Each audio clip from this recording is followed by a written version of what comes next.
The NBA season is underway, and it's the perfect time to download FanDuel, America's #1 sports book. Because right now, new customers get a no-sweat first bet up to $1,000. That's $1,000 back in free bets if your first bet doesn't win. FanDuel has all your favorite bets, from the money line to point spreads to player props. You can even combine your bets for a chance at an even bigger payout with a same-game parlay. Plus, with live betting, you'll get updated odds on games that have already started. The FanDuel Sportsbook app is safe, secure, and super easy to use. So download FanDuel today using promo code BLUEWIRE to get your no-sweat first bet up to $1,000. Make every moment more this season with FanDuel, official sportsbook partner of the NBA. 21 or older and present in New Jersey. First online real money wager only. Refund issued as non-withdrawable free bets that expires in 14 days. Restrictions apply. See terms at sportsbook.fanduel.com. Gambling problem? Call 1-800-GAMBLER.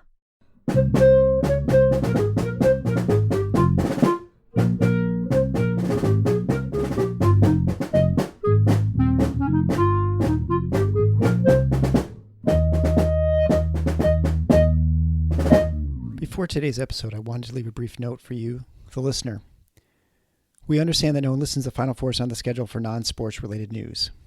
We certainly don't intend to change that focus, and we will forever be committed to MSU basketball and its news, recruiting, and game analysis.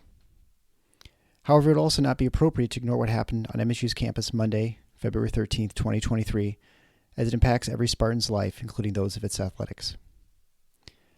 Rod and I were recording back-to-back episodes Monday night of our Minnesota preview and this AMA session before the shooting had transpired on MSU's campus.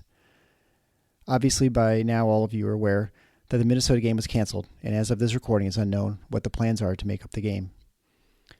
We are deeply saddened by the events on Monday night and the loss of life. The trauma and disruption to students and faculty and families is real, and in many ways hard to comprehend. The evil and selfish act that occurred further proves that this is truly a broken and often senseless world. I can speak firsthand what it is like to experience sudden loss, as my family lost our 14-year-old son Andy 4.5 years ago in a car accident to a distracted driver.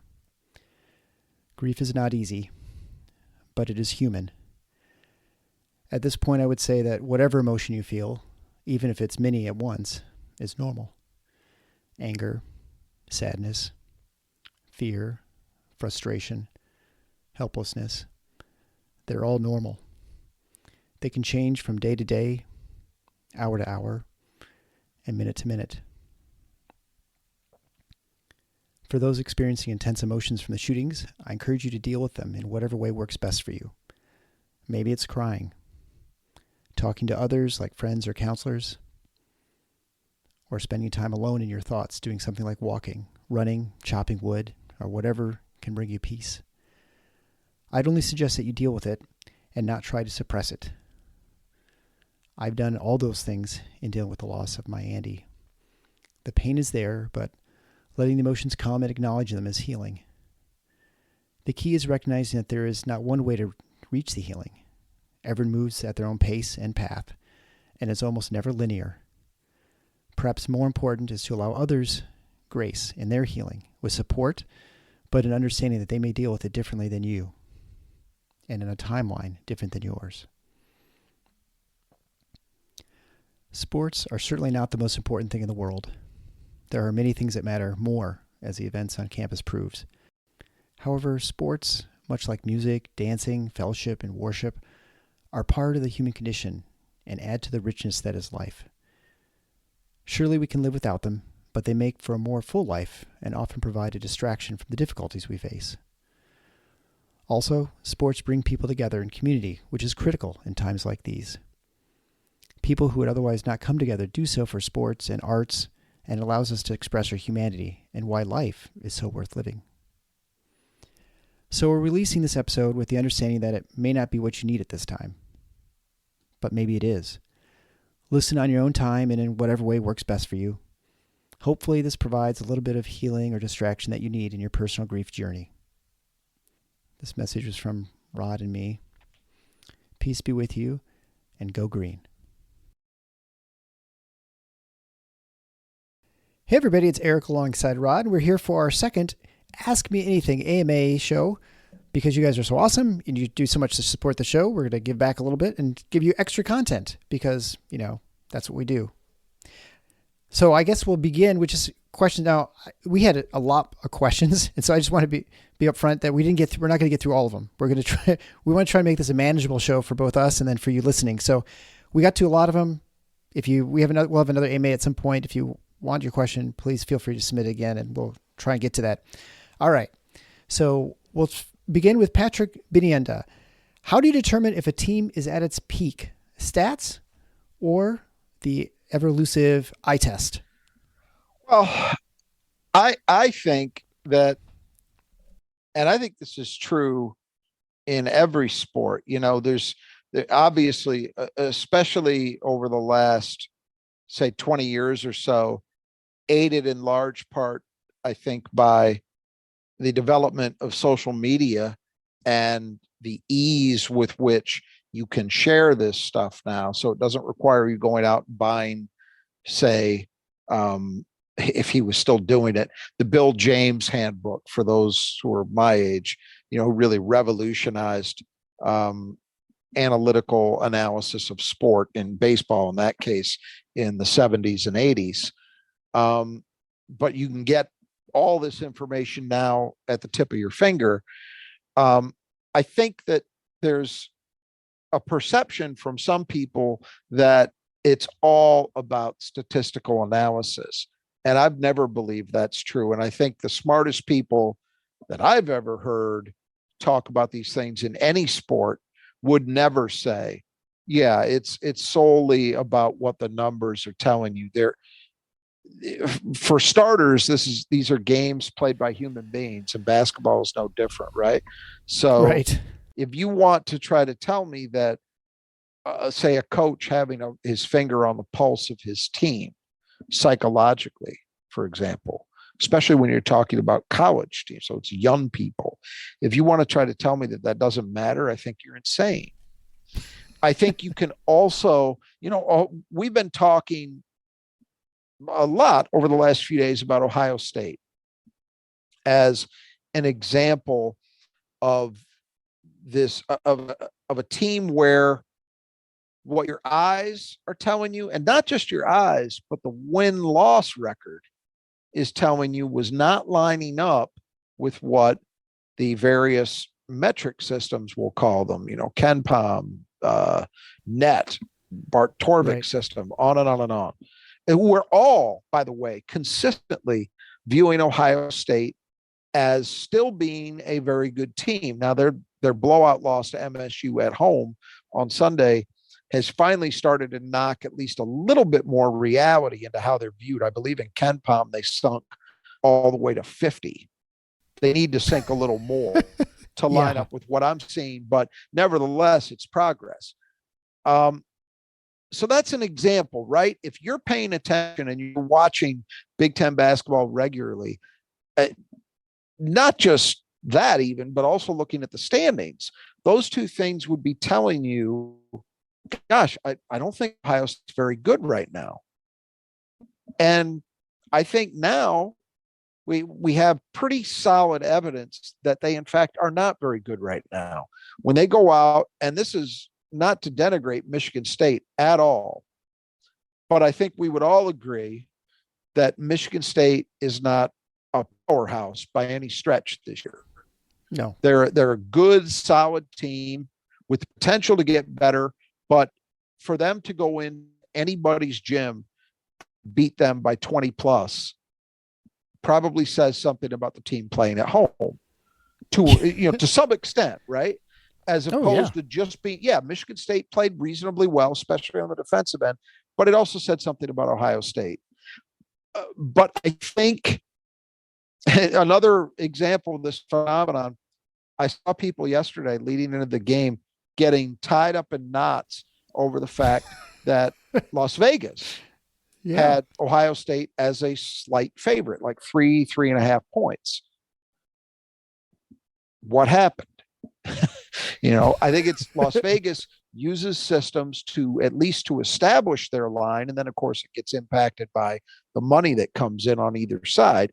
But they use systems that are roughly attempting to do the same things that Ken Pom, Torvik, et cetera, do. So it's not surprising. They're all seeing the same thing. But anybody who was looking at that game with the experience of watching these teams play would have, at the very least, I think, thought, well, I don't think you'd make Ohio State a favorite. They could win, but you would probably, that's how I felt. I felt like this was the game that Michigan State had the best chance to get of their remaining road games, which, by the way, includes a visit to Nebraska. I really felt right. that way. Yeah. And that's how it played out. So this is a long-winded way of attempting to answer the question. I don't think it's either or. I think it's both. Statistical analysis tells us a ton, and it can illuminate for us, I think, things that the eye test, that just watching, allows you to miss. Certainly reasons, explanations for what you're seeing. Absolutely. Too, right? And explanations for why the things you're seeing are what you're seeing. And then also sometimes illuminate some things that maybe you haven't noticed that are laid bare in the numbers. But on the other hand, I think just sticking to that, say, well, I don't know. Ken Pom says Ohio State's 3 points better than MSU. I figure Ohio State's going to win. I think that's so simplistic, and it's not getting you to good analysis. It's a totality of things. And this is true. You know, people talk about this in scouting baseball players, for example, that at one point it became the math guys, the nerds versus the old pro scouts, you know, the guys with a wad of chewing tobacco, the size of a fist in their mouth. And that it was this war between these two sides of it. I think anybody I've ever heard who struck me as smart says it's both. You certainly need to have a very solidly grounded way of evaluating a player based on what the numbers are telling you about them, but you also need to see it. You need to see it. You need to watch it. You need to feel it. And it's true in all these sports. So I think it's both. You know, a guy can throw 100 or he can't throw 100, right? Yeah. But then, can he throw it over the plate or not? So next question from Patrick Levy. All-time Izzo era players / roster. Now this is a tricky one because you could say, well, you have to actually develop a roster, players 1 through 5, or just see your favorite Let's all-time do Izzo it. era Let's players. do it that way. Let's do it, with a guard, 2 wings, a power forward, and a center. Do you want to go first, or? Yeah, I didn't actually plan this that well in advance because it's funny. I was looking at these players. I'm like, and then I realized, these are not actually all players that played for Izzo. So, I mean, you got to have Cleaves there as your point guard. That's a no-brainer, okay. right? Well, for Izzo, you going to go with Cassius Winston? I think because he can score better than shoot better than Cleaves. Here's the problem. Yeah, offensively, Cassius is clearly the better choice, right? That's not even a debate. As a playmaker, pretty close. Cassius, Michigan State's got the top 2 assist guys in Big Ten history. It's these 2 guys. So right. It's very close there. Defensively, no question, Mo Cleaves all day. Mm-hmm. Leadership, Mateen is, along with Magic and Scott Skiles, they are the triumvirate of the best leaders I've ever seen at Michigan State. But I think Cassius, because he wasn't demonstrative, doesn't get credit. That team that went to the Final Four his junior year with all the injuries, having lost the guys they lost from the year before, and to do that, you can't tell me that Cassius Winston wasn't a key guy in keeping that thing together. He did it differently, but I think he was effective. The problem is this: the tiebreaker probably has to be the national championship. Sure. Yeah. Right. And he never had a chance to that one year. That's the shame of it, is that look, we've had years where I felt Michigan State was 2016, where I felt like they were ready to go and they were everybody's hot pick to win the whole thing. And then they fell flat on their face. So there's no guarantee MSU would have done it, but boy, it was feeling that way. It was feeling like they had a real shot, and there was no other monster out there that you say, well, they gotta go past 1990 UNLV. There wasn't anybody like that in that field. So that's the hard part about it. I'm with you on Cleves, but it is closer. It's not a no-brainer for me. Sure. Yeah. But I do go with Cleves. All right. So who do you have as your number 2? Probably. I mean, I lean towards Bryn Forbes, but I'm probably going to go Charlie Bell. Okay. I'm probably going to go Charlie Bell because Charlie Bell did as much winning as anybody ever has at Michigan State. Mm-hmm. He never played a year where he didn't win a Big Ten championship. He played his last 3 years he spent in the Final Four. He won a national title. That's pretty good. And he did it in a variety of roles. Early on, it was primarily a defender and a rebounder and then occasional scoring punch. And then as he progressed, which is ironic because, God, he may still be the all-time leading high school scorer in the state, but he was a phenomenal offensive player in high school at Flint Southwestern. So it was a shock to me to see him as a freshman and say, well, this guy really is only scoring okay, but my God, he's hellacious on the defensive end. And he's rebounding the shit out of everything from the wing. So, but as his career progressed, he showed you different. He ended up playing some point guard. He became a better, more reliable shooter. He was great in transition. I mean, he's one of the guys that helped establish the template for how you play the wing at Michigan State, both ends. He's got to be the choice as a pure 2 guard. I mean, look, there are other great players. Shannon Brown, Mo Ager, those guys would be in the conversation for sure. I guess as I think about it, Bryn Forbes, Denzel Valentine is actually probably would he be your 2? I guess he could be. Or your 3. He's in the mix at either wing position. But the point is there are other guys who get into this conversation, but I probably lean with Charlie Bell just because of the totality of what he was and the winning they did, and it was not an accident. Yeah.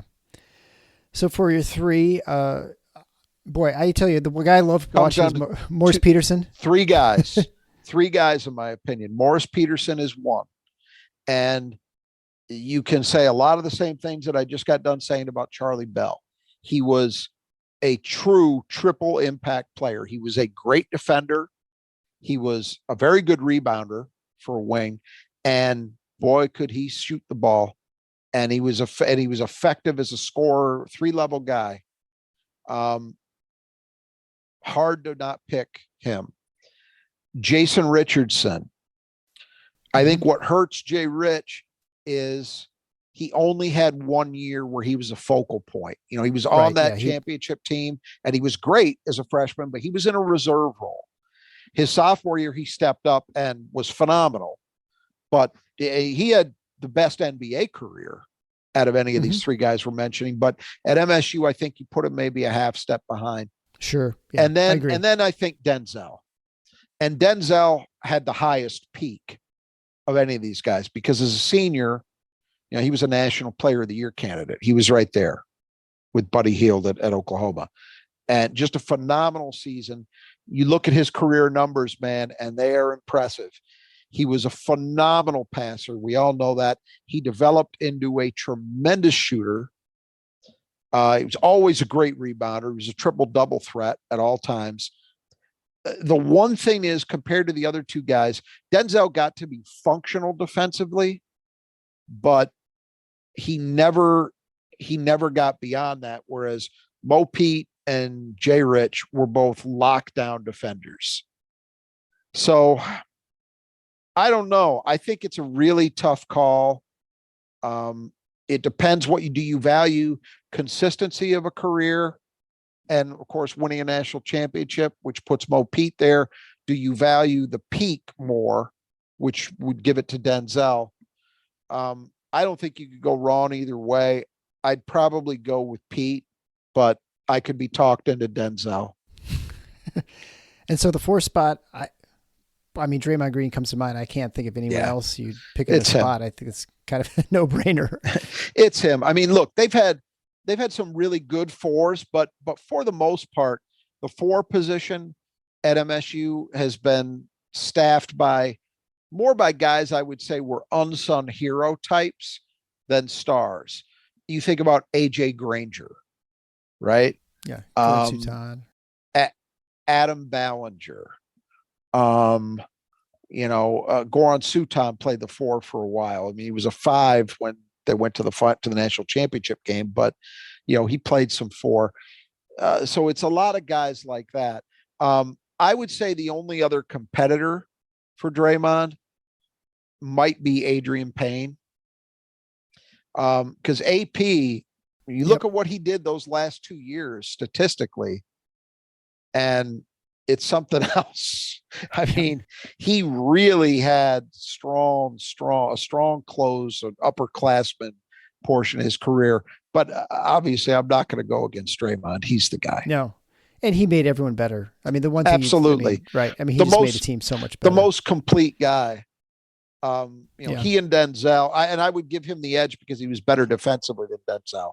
So to me, he's the most complete player of the era for Michigan. He had a pretty State. decent pro career as well. So I think they were good. Pretty good. A little above average. So finally, the 5 position. Again, not Jaren Jackson. Was he a 5 or is he a 4? He was a 5, but I don't put him in the conversation. I mean, he had a great freshman year, but to me, he was not. Just, again, 1 year, right? No, I mean, you could didn't do much. You could maybe try to argue for putting Payne as a 5 rather than a 4. I would argue against that because for most of his career, he kind of played alongside Derek Nix, So I consider AP a 4 more than a 5. You start with Andre Hudson. Talk about an underappreciated guy. Again, winning, and just solid as a rock. One of the best defensive centers they've ever had. A better offensive player than he gets credit for being. In fact, I remember him moaning the whole 4 years he was there. They never got him the ball enough. All right, so we start with him. Zach Randolph, only 1 year, and that's for the thing, yeah. Great as he wasn't the focal point to put up huge numbers, but you could see the talent. Yeah. Paul Davis, big numbers, bigger than you may realize if you look over his career. This was a guy who was a true offensive weapon. He got better defensively, and he was always an effective rebounder. I'm surprised he didn't have a better pro career, to be honest, because I truly thought he had the tools to be a longer-term pro than he was. And then of more recent vintage, I would say, and you could throw Nick Ward in there. I think Nick's defensive struggles and kind of the way his career closed hurts him, but Nick Ward was very productive.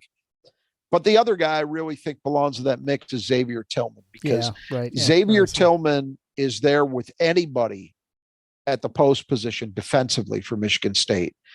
He was an elite screen setter. He and Cassius Winston were tremendous as a pick and roll combination. The only thing he got better as away from the rim as a mid-range shooter, and he could even occasionally hit a 3. Like the one weakness is he was never really a great post player on offense, but I'm going to go with Paul Davis because I think the career numbers are just too much to overlook, but I would not have a problem with anybody saying, hey, if I'm trying to win a game, I want Hudson or Tillman. Yep. And that's kind of where I would land with one of those two guys. Because I think they just made their teammates so much better. Just better. They did. Yeah. The other thing about choosing Andre Hudson is now you're talking 4 guys from the 2000 team. And they were great. They were great. But that's considering how many other guys in this program have been part of Final Fours, that might be a little bit of an overload. Yeah. So I think that team was pretty good though. I think they were pretty good. Did some things that year. Yeah. Yeah. All right. So before we go on, I just want to, the reason we're doing this AMA session is because of the great supporters like you. If you want to support the show, you can go to Patreon and you can join members like Jason Yeager, Brian O'Donnell, Chad Hickey at the Mateen Cleaves level, or Michael Bosnick, Jim L., Dan Rankin, Adam Walzak, Doug Robinson, or James Benton at the Draymond Green level. We also have plenty of supporters at the Scott Skiles level. Thank you so much, guys, for all you do. You can find all that at tffinots.com/support. You can find ways to support either through one-time gifts via PayPal or Venmo or through Patreon. All right, so the next question is Patrick Levy. All-time villain, now that Dickinson seems to be rising in his trash talk. So the one leave thing that I would to you first. Yeah. You okay. Go first. Yeah. So first, I want to say, as much as Hunter Dickinson drives me a little bit crazy, he doesn't bother me that much because he's just kind of pathetic. I just don't. He doesn't back it up, I guess, enough, and he's not. So he's kind of annoying, and just you kind of laugh at him. He's sort of more clownish than he is actually like a villain. So he doesn't bother me that much. Going back. Way back is Antoine Joubert, sort of like the classic Michigan, all talk. That's it. You're stealing my thunder. Yeah, but I'm actually not going to go with him because I know that's who you're going to go with. So I'm going to go with Jalen Rose, who drove me insane during the Fab Five. And so he'd be my guy because he was the instigator for that team. I mean, I think he was the one who bothered me the most of the Fab Five, more than Juwan Howard, more than Chris Webber. And the other guys, even like, was it Jackson? He talked a little bit, but he also wasn't able to back it up as much. So Jalen Rose is definitely the guy I would say is my villain. He's the reason I really, really hated Michigan because that was my senior year in high school when the Fab Five hit the scene. That's a really good choice. You can't go wrong. The only thing that, and I hate this, the thing that mitigates it for me now is that Jalen Rose is such a huge Detroit guy that I find myself as time goes on not being able to maintain quite the level of hatred that I once had for him. But when he was there, he was everything wrong for sure. Gilbert's my obvious. I talk about it enough. I mean, and some of it is also when these guys hit you. So Gilbert was there while I was in high school. And I think his senior year was my freshman year in college, but mostly when I was in high school. And the hype around him, you know what I would compare it to? It was, I would say I've seen three guys hyped beyond all belief when they were in high school. Since Magic. Gilbert, Chris Webber, who came relatively close to living up to it. Yep. And Imani Bates. Those are the three guys that I would put in that category. And, Imani, it remains to be seen where his career goes, but he's at least probably going to have a chance to play in the NBA, whereas Gilbert never really did that. I'm not sure if he got a cup of coffee at some point, but I don't think he had any pro career. He was just, the obnoxiousness was just so palpable. And it was this period of time where, it's one thing you could cite guys of more recent vintage, like Dickinson, like Mo Wagner, where they're demonstrative and that bugs you, but this was a different thing. There was this sense of imperiousness, which was largely unearned, by the way, but that's never stopped them. That's what really would drive you crazy. It wasn't that Gilbert was ranting and raving about Michigan State. It was that in his interview, he was just very matter of fact, like, we let that one get away, but we're going to take care of them in the next one. We'll take them out, but it was said with such a casualness to it that it was enraging. And then to see him get just put in his place by Scott Skiles just so thoroughly and relentlessly, you couldn't ask for more. And so whatever your thoughts are about the current state of the rivalry and all of that, you have to understand that 1986, for those listeners who maybe weren't around for it, it was in a very different place. And so it felt bigger, and he felt like a bigger asshole. And his whole thing, man, I've told this story. When he was at Detroit Southwestern, he played a state tournament game at my high school. And of course, we all went to see him because in those days, you hadn't seen him play. All you read were the Detroit newspapers talking about him being the next Magic.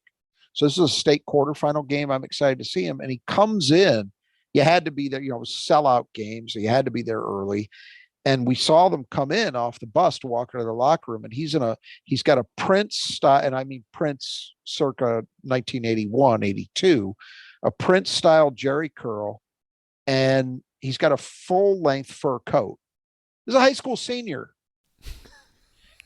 And the way he played in that game, it seemed like he jacked 40 shots, didn't hit a lot of them. He shot a terrible percentage. They won because they had overwhelming talent, but he wasn't great. I just remember walking away from it thinking, that's the next Magic. And sure enough, his career did not come close to matching it, but it was his whole act, that he was already, as a high school senior, he was royalty.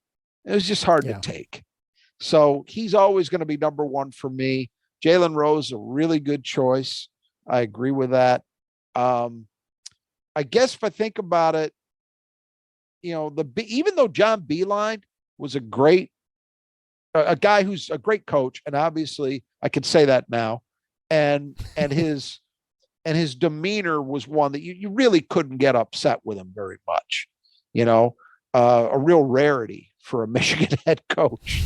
But he did have some guys that were obnoxious. I didn't like Darius Morris, his act. He was only there briefly, but he had an incident in 2011 I didn't like. I mentioned Mo Wagner. I had a hard time with that character. But yeah, it's always going to be the judge for me, man. And an honorable mention in the coaching category, Johnny Orr, who was the head coach when I first started paying attention, was, when he was in Ann Arbor, was a world-class capital A asshole. He was the worst.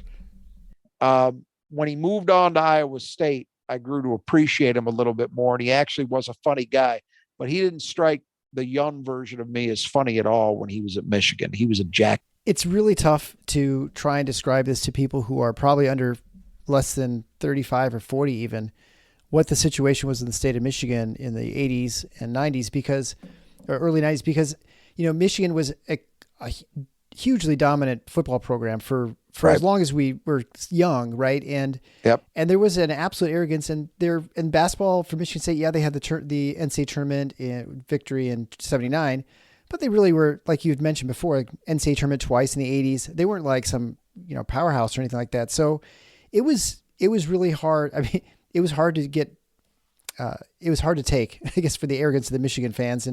And that's why, like, I talk to my kids and like, they don't even know what they think I'm just like from outer space, because they're like, well, Michigan State's better than, in football and basketball. Like, it wasn't always that way. So it's hard. Right. Well, just for people who are too young to know, the capper was in, I believe it was Magic's sophomore year.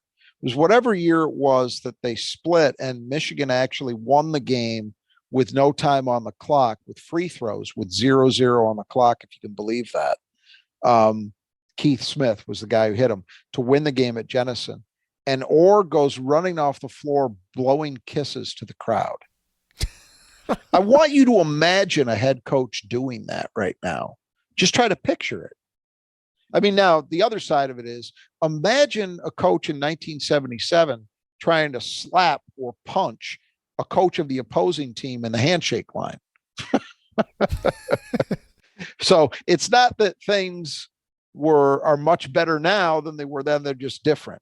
But just different. That kind of moment, that's what I'm saying. Like, to watch that, it made your blood boil.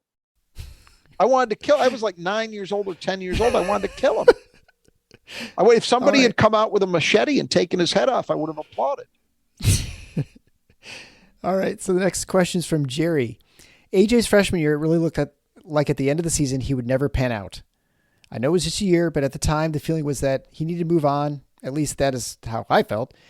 He still has room for improvement, but from where he was to where he is now is pretty incredible. Question: has AJ had the biggest turnaround in an MSU career from thinking this player would not make it to being a good player, you're happy he's on the team, to, I guess you'd almost say, a really good player? Are there any others who compare? Well, that's a really interesting question. You might have an argument in terms of where their perception was after the end of their first year. And I'm trying to think about who else would have been in that cagory. There are a number of big men who just were, like, this guy's terrible. What's he ever going to do? I mean, you make a good one. But Goran Sutan, as a redshirt freshman, his career kind of started off blowing a layup that would have beaten Gonzaga when they had Adam Morrison. If people remember that game where it was a Mo Ager, Adam Morrison shootout, and Goran had a huge opportunity as a freshman, just blew a layup wide open, and struggled the rest of that year.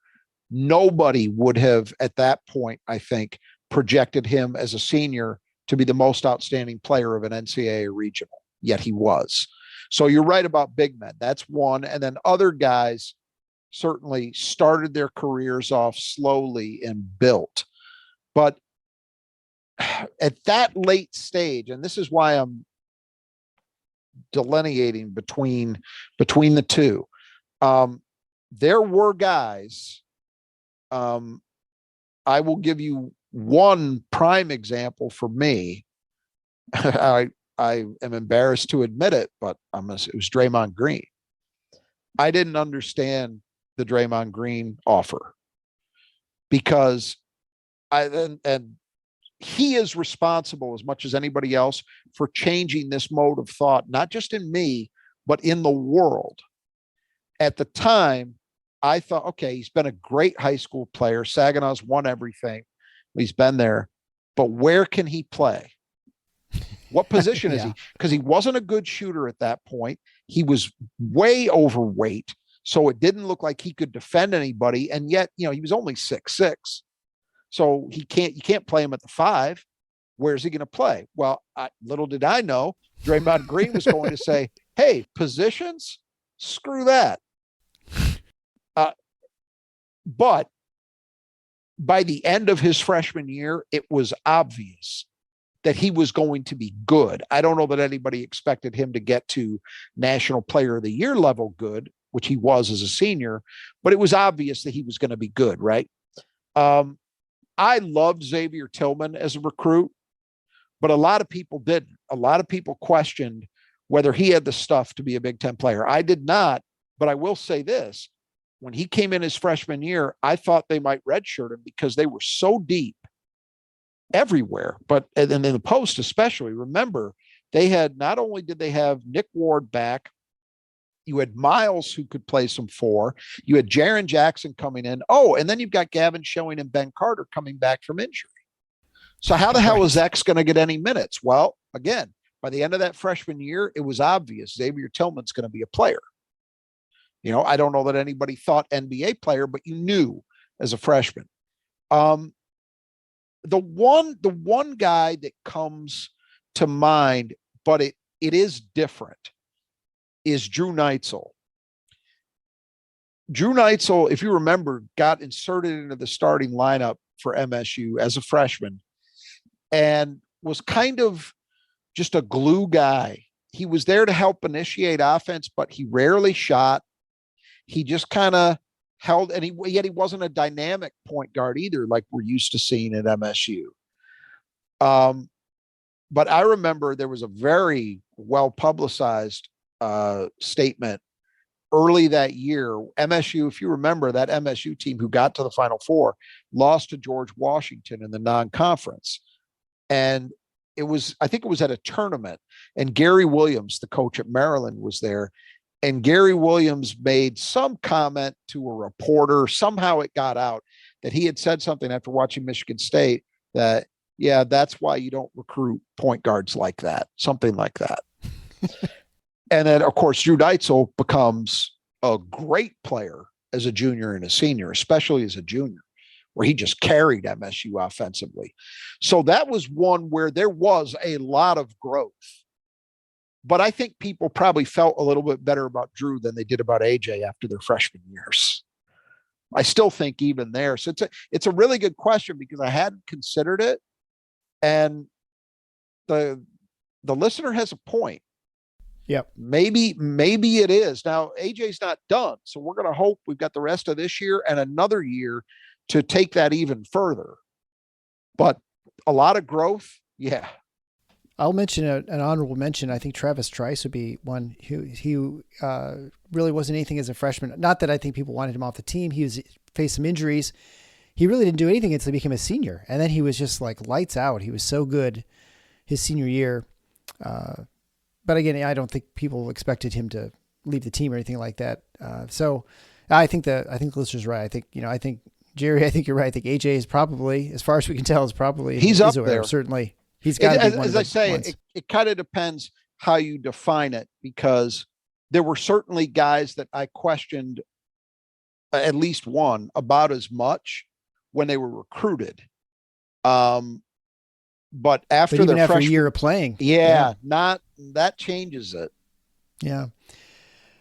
All right. So I want to remind you, another way to support the show is to go to Nudge Printing, nudgeprinting.com. It's run by MSU alums, Gabe and Brittany.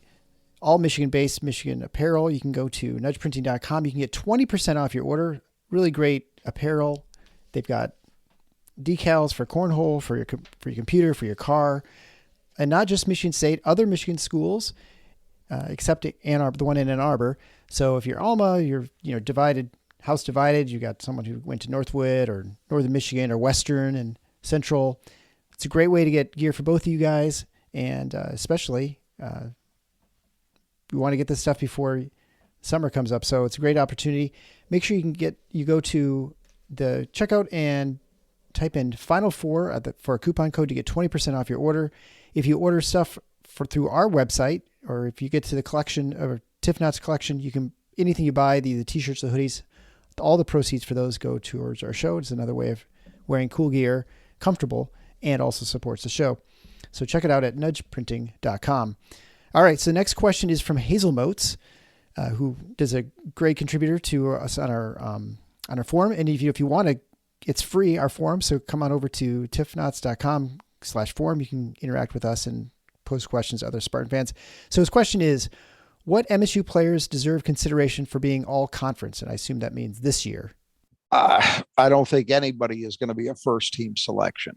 Right. And I assume that's a first team selection, right? Yeah. Yeah, we take that off the table. They don't have anybody who's doing the job statistically at that level, and Michigan State as a team hasn't had enough success to override that. So take that off the table. I think there are three guys who would have a chance at some level, be that second team, third team, honorable mention. And I think all three will probably get some level, assuming Michigan State, doesn't completely continues on. Yeah. Joey Hauser, Tyson Walker, and AJ Hogart. Those are the three. And picking between them as to which has the best chance or to finish on the highest level of accolade is, I day to day, Hauser, right? Probably, but day to day, my take changes. If AJ Hogart has a huge kick to the close here, maybe he's the guy. Tyson Walker could go on a run. I think right now you would say Joey has probably put together the best season, but it's not by such a margin that I think it's obvious. Yeah. And the other question would be, is there anyone in the all defensive team? I mean, this is, number 2 defense in the Big Ten right now, but I don't feel like there's an individual defender that you're like, oh, this guy is like a lockdown guy, right? Walker. But would he be as a guard? I don't know. Walker and Akins would be the two guys that I think would have a chance. And I would expect Walker to end up there on the first team all defense squad, for sure. What's interesting is that last year, the Big Ten actually did designate a guy like Caleb McConnell as a defensive player of the year, which was impressive because he's not a big man. A lot of times that kind of designation goes to a guy who just blocks a lot of shots and not even necessarily a truly good defensive player. And Caleb McConnell will get steals, but he's not a gambler. Mm-hmm. He's just a really solid defensive player. And I feel like that designation definitely fits Tyson Walker. I think it fits. I think it fits Akins, and I think you could even, truthfully, if I were evaluating it based on what I actually think they are as defenders, I'd go 4 deep for Michigan State as guys who would have a chance. Walker, Akins, Hogard, and Hall are all very good defensive players to me. I would think, if assuming Michigan State again doesn't completely fall off the face of the earth defensively in these last 6 games, I would guess they're going to have at least one guy on the all defensive team. I don't see how you couldn't at this point. And Tyson Walker's just, I mean, if you look at the job he's done over the course of the year, he's just been rock solid. Like, even, guys like AJ and Jaden have been really good, but they've had their moments where it's felt like they've slipped a little bit. I don't ever recall feeling that way about Tyson this year. No, I think he's been locked in the whole time. Boy, how far have things progressed for AJ that you actually consider it to be like all defensive? Because I know after his freshman year, you thought he couldn't do anything. Right. And he's proven it. He started to prove it last year. I mean, I don't forget that game against Jaden Ivey. Jaden Ivey, yeah. Yeah. But, AJ has moments where he fogs out. They were getting back cut. Yep. But by and large, is he a plus defender? Yes, I would say so. So speaking of Purdue, Hazel Moat's next question is, besides Purdue, do you see any team in the conference as being clearly better than Michigan State? I suppose this is where the question is, in neutral court, this team beats you, 8 times out of 10 or something. No, you're clearly no, better, no, right? no, nobody at that level. No. Look, if you want to go player for player in terms of quote unquote talent, which is a word I've come to hate over the years, because usually what it means is some combination of athleticism and ability to shoot, usually, which can often equate to production on the court, but doesn't necessarily. Not always. If it did, Wisconsin would not have had the last quarter century that they've had, for example. Yeah. Look, the 2 obvious teams that come to mind would be Illinois and Indiana. Yeah, sure. And I think if someone wants to say, well, I think the ceiling of those teams is higher, I wouldn't argue with it, because I think that's probably true. But that doesn't necessarily mean a hell of a lot, because nothing's determined by, well, what's your ultimate level best potential? It's, what are you doing? What can you actually do on the court when the lights come on? I don't care if you have the potential to be great. It's, are you great? At a certain point, potential is nice in the off season, but it doesn't win you any games. So that doesn't mean very much to me. I do not think that either of those teams would beat Michigan State 8 out of 10 times on a neutral floor. I'm not sure that either one of them would beat Michigan State 6 times. It might be split. Those would be the 2 most obvious candidates, but no, I do not believe there's anybody even close. And then with Purdue, hey, where are we with Purdue right now? Because Michigan State had Purdue at home, and yeah, they got beat at Mackey, but that happens on a neutral floor. I'm not saying I want a shot at Purdue, but because I really don't like watching Zach Edey play. I think it's no fault of his. It's just, it's not aesthetically pleasing basketball to me. But I've talked about that here before. But I also wouldn't fear it. I wouldn't be terrified by it. I think Michigan State, especially healthy, would have a chance. Sure. So even Purdue, I think what's happened with Purdue in the last week or so, we finally got some games that ended up in the L column that could have come weeks earlier and just didn't. Which we've talked about this a lot, right? That it's does it prove that you got something special because you're able to win close games, or is it just fluky and eventually it evens out? Well, we might be seeing some evening out going on, and it's going to be interesting to see how Purdue closes, because it's not over yet. They've still got, I still think they're winning the Big Ten, but they got to go to College Park to play Maryland, where Maryland's been very good at home this year. That's going to be a very interesting game, fascinating from a matchup perspective. And then they play Indiana at Mackey, but that's a rivalry game, and you don't know. Yeah. So it feels like that aura of invincibility is dissipating, and it feels like there are a few other teams, and you could make a case that Michigan State might be among them, that are starting to build some momentum. So maybe that gap's narrowing, I guess is my point. Sure. Right. All right. So the next question, also from Hazel Motes. I haven't given up hope for Pierre, but I wonder, would Iowa have been a better fit for him? And I can answer this question yes and no. So I think his strengths would be more evident in his shooting, and he would have a lot more latitude for his weakness on defense.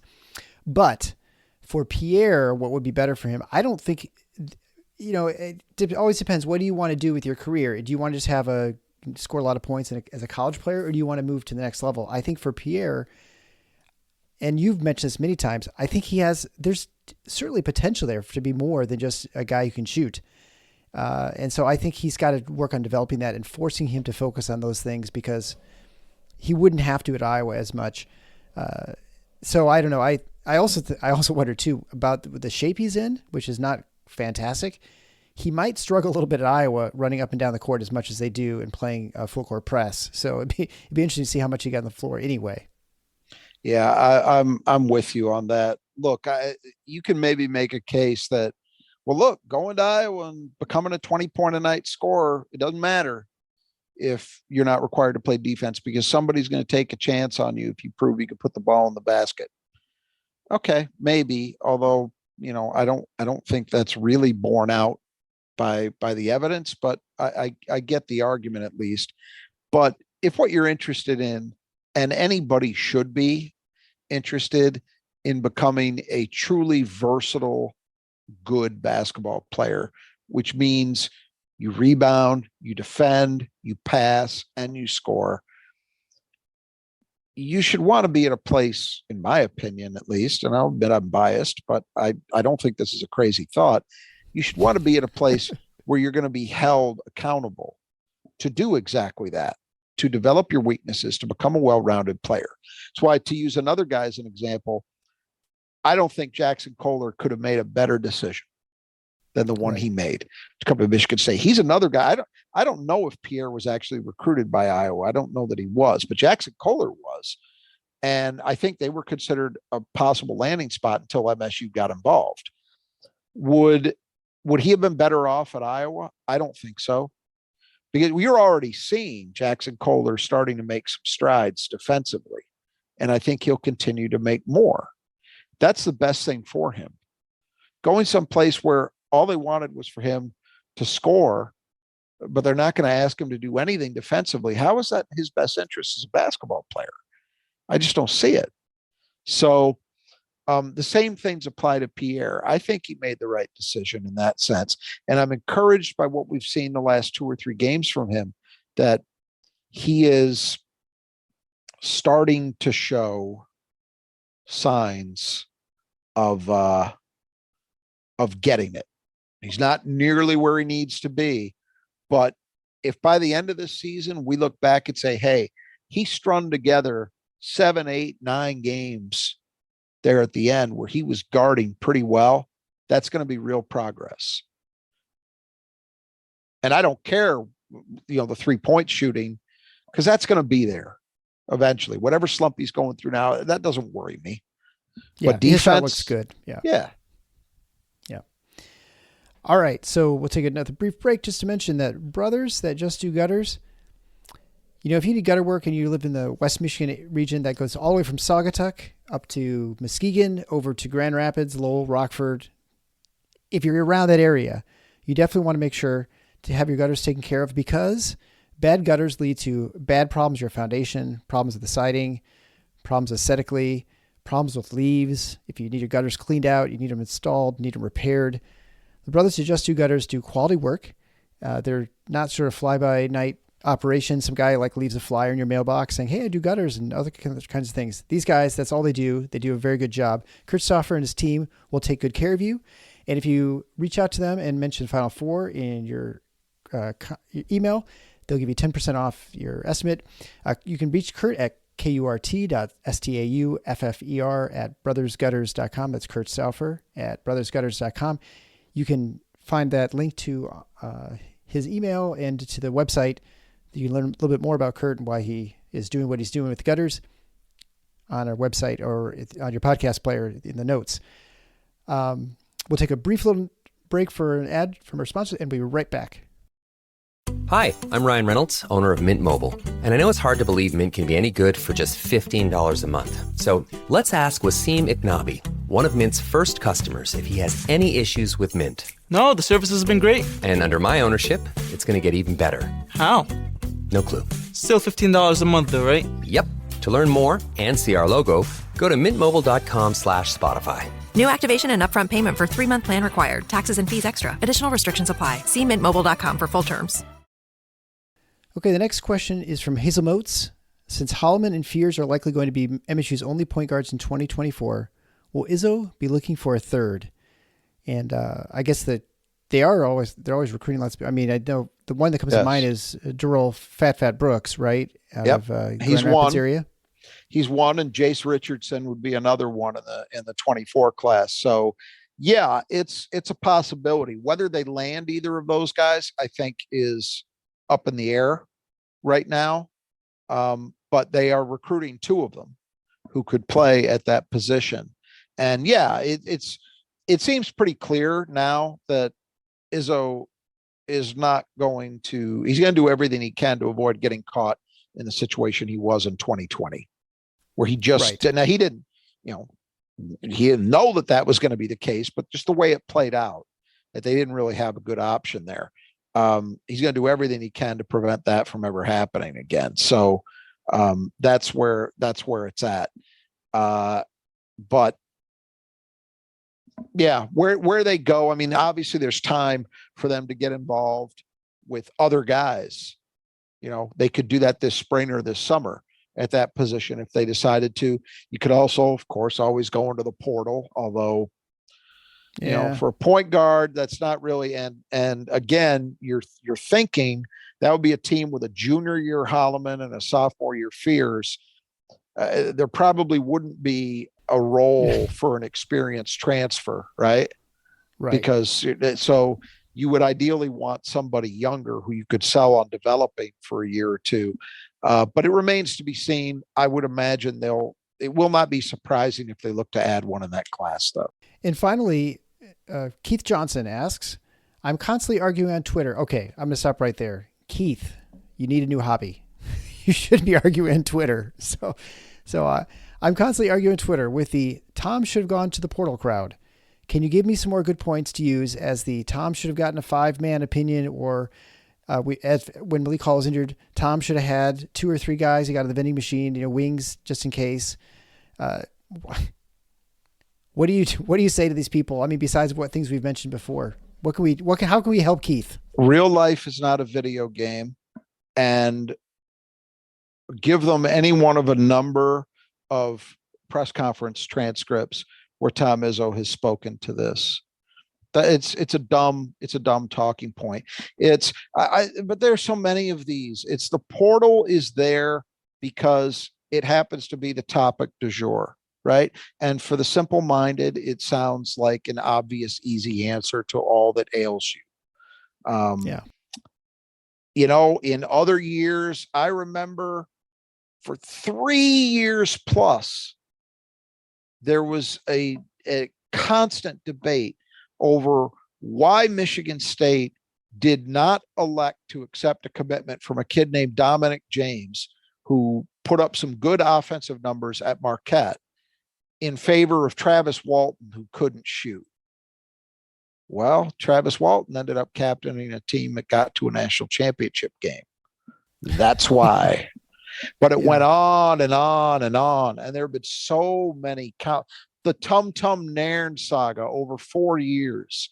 of people just not accepting it. There was a reason Izzo recruited him. There was a reason he played an important role for that team for 4 years.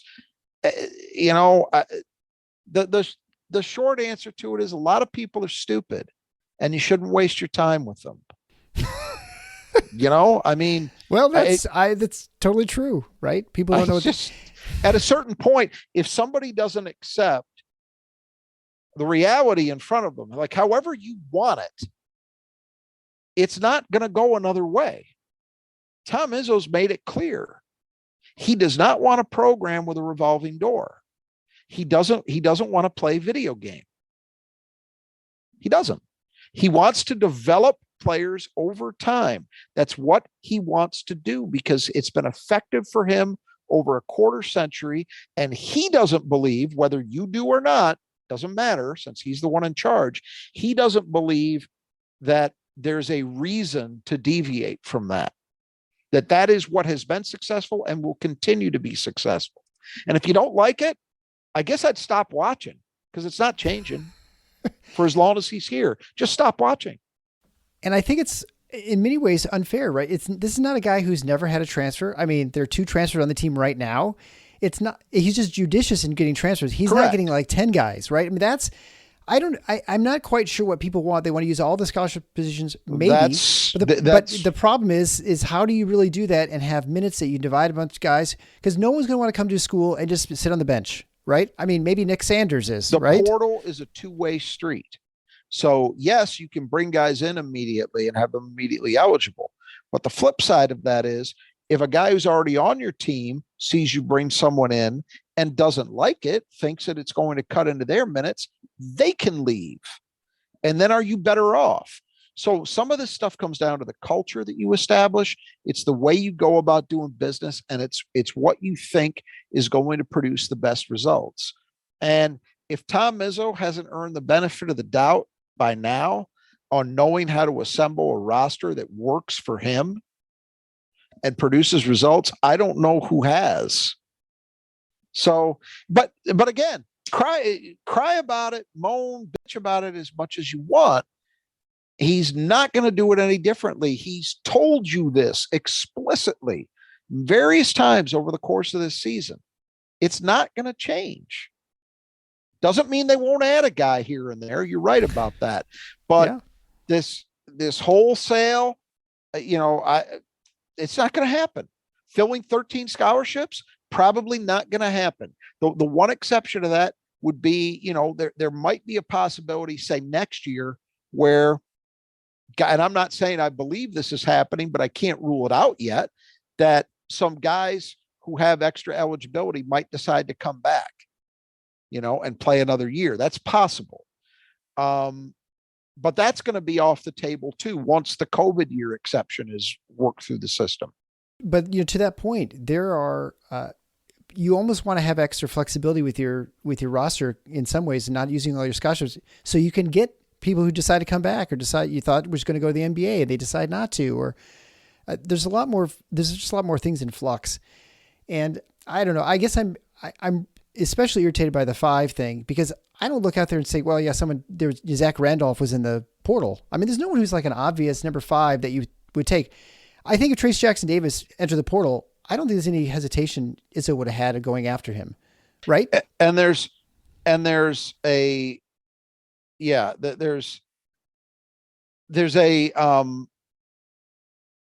inability on a lot of people's parts of understanding what it is that Izzo values in a 5.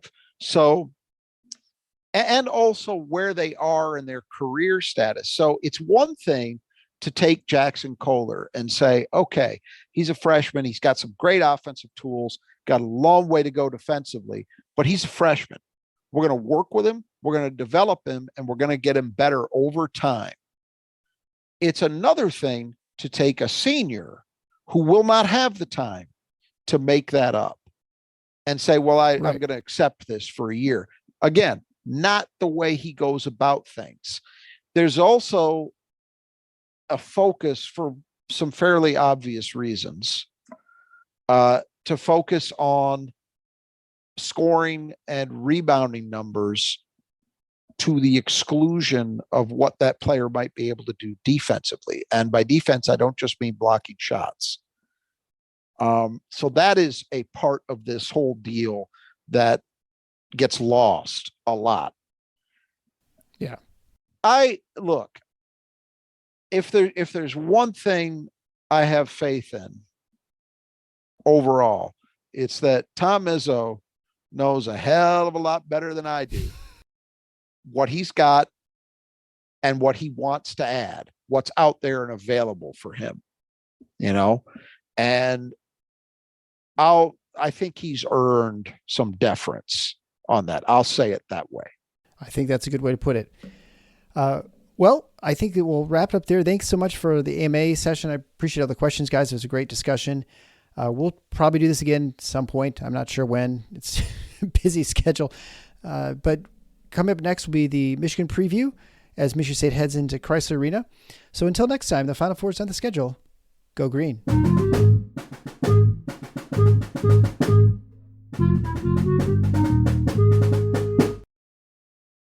I'm BJ Kissel, CEO of KC Sports Network. I'm one of 20 different hosts over at KCSN, which is proudly part of the Blue Wire Network, as we're the go-to place for coverage on the Kansas City Chiefs, Kansas City Royals, K-State Wildcats, the Missouri Tigers, and the Kansas Jayhawks. At KC Sports Network, we've got former players, current and former beat writers, and the most informed content and analysis you can find on any of these teams. Each of our 24 shows gives you something a little bit different, which means there's something for everyone. Search KC Sports Network wherever you listen to podcasts.